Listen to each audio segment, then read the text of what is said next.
дам рецепта, стъпки, с които да си превъзмогнеш страхът. Обаче имам едно условие за теб. Трябва да отговориш на това условие, да го изпълниш. А условието е, всяка една от стъпките, които ти дам, 5 стъпки, трябва да ги изпълниш последователност и да наблегнеш най-вече на 5-та стъпка. Значи сега за първата стъпка е да си избереш кой страх искаш да превъзмогне. Дали то би било страхът от каране на кола, дали страхът от тегли, дали страхът от високо, страхът от говорене пред публика, пред хора, да си изказваш мнението, или страхът да говориш с красиви момичета. Втората стъпка, вече след като си избрал страха, втората стъпка е да действаш, да предприемаш някакви действия, за да предизвикаш този страх. А самите действия не е задължително да бъдат физически, могат да бъдат психологически, да си представиш ситуацията, в която те е страх и да се представяш, че става по-зле или най-вече най-зле, че става, и по този начин ще предизвикаме третата стъпка сама по себе си. Ако те е страх наистина на това нещо, което твърдиш, автоматично ще сме изпълнили третата стъпка. Тя е да предизвикаш вътрешна реакция в тялото си, да усетиш някакви чувства, задушаване, ускорено сърцебиене, треперене, неспокойствие, завалване на думи. Много могат да бъдат физическите симптоми. И сега, като предизвикахме тази реакция, физическата, може сега да определим, примерно страхът от говоренето пред публика. Ще е добре да определим кой от така наречените 6 основни страха, кой е виновен за това чувство. И най-вече говоренето пред публика, а страхът от провала. А страхът от провала какво предизвика? Хората ти критикуват. Ти казват типа, за какво сега ти на сцената, ти пък сега за какво ти на сцената да казваш някакви глупости и накрая нищо да не направиш. А идеята е до основния страх, когато логически знаем кой е страхът, който искаме да превъзмогнем, и всеки други страх, който е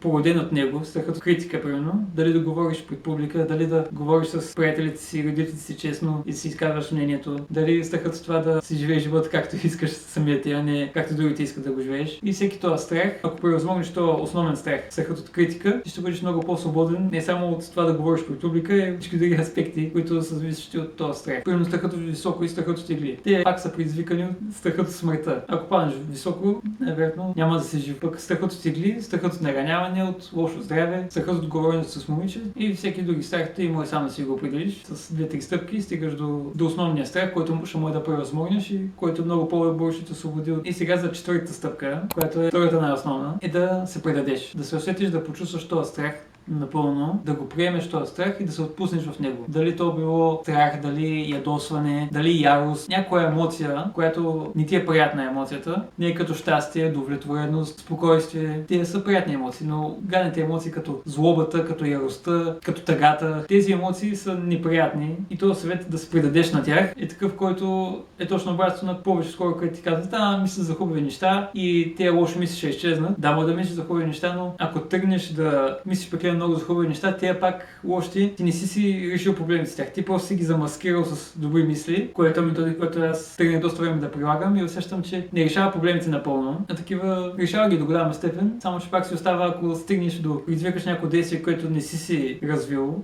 и да предизвикаш тази реакция и вече си в състояние на паника. А точно тази паника, дали е страх, трябва да го приемеш и да се предадеш на него, да си оставиш тялото да почувства каквото трябва да почувства и да не се съпротивляваш с това. Да се оставиш да го почувстваш и по този начин, вместо да ти бъде като пречка този страх или тая емоция, този гняв, той е така, минава през теб и сякаш се преобразува в някакъв, който табута напред, за да превъзмогнеш това чувство. Което е много интересно нещо, което съм разбрал, че като страхът го приемеш и оставиш да направи това, където е нужно, примерно за говоренето пред публика, ти ако наистина се оставиш да усетиш всичко, което трябва да усетиш, без да се потвърждаш, не ще да чувствам това, защото се чувствам гадно, да ти се позволиш да дойде, да мине през теб, да направи какво трябва, да ти усили чувства, да ти усили капацитета на мислене, да те въодушеви, да те ентусиазира. Позволи на емоцията да дойде, да усетиш и ще видиш колко ще ти помогне. И за да може напълно да го приемеш и да се предадеш, трябва най-важното да се научиш как да се отпускаш тялото напълно. Now, however, I'm going to show you a way in which you can become 10 times more relaxed. 10 times more relaxed than you are right now.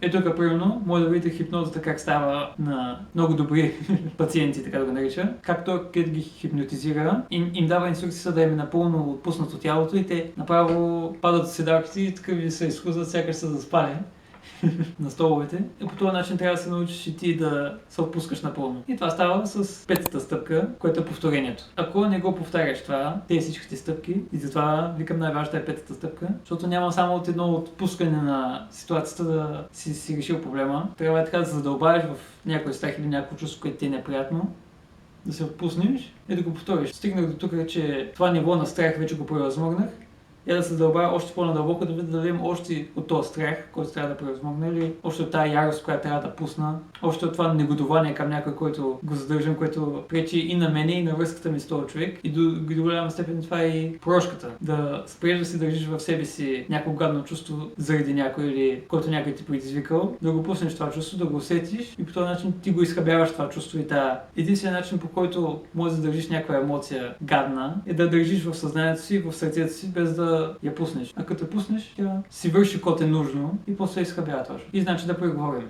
5 стъпки. Първата стъпка е да избереш кой страх искаш да превъзмогнеш. Втората стъпка е да действаш.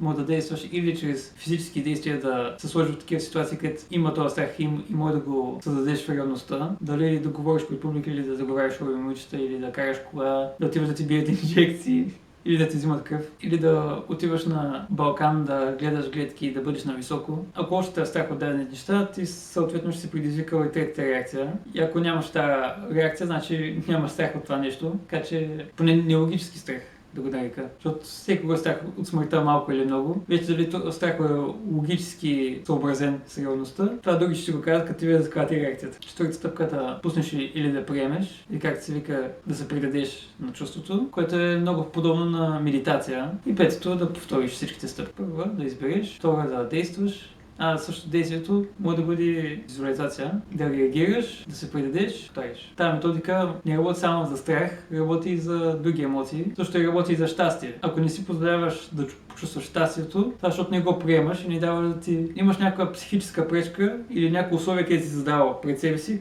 а трябва да стигне моркова, който някой ми е тръгнал отпред да го гона, за да бъда щастлив. Ние сме хора, не сме мулита. Ние можем да присегнем да хванем моркова и да го изядем и да бъдем щастливи. И така, чао!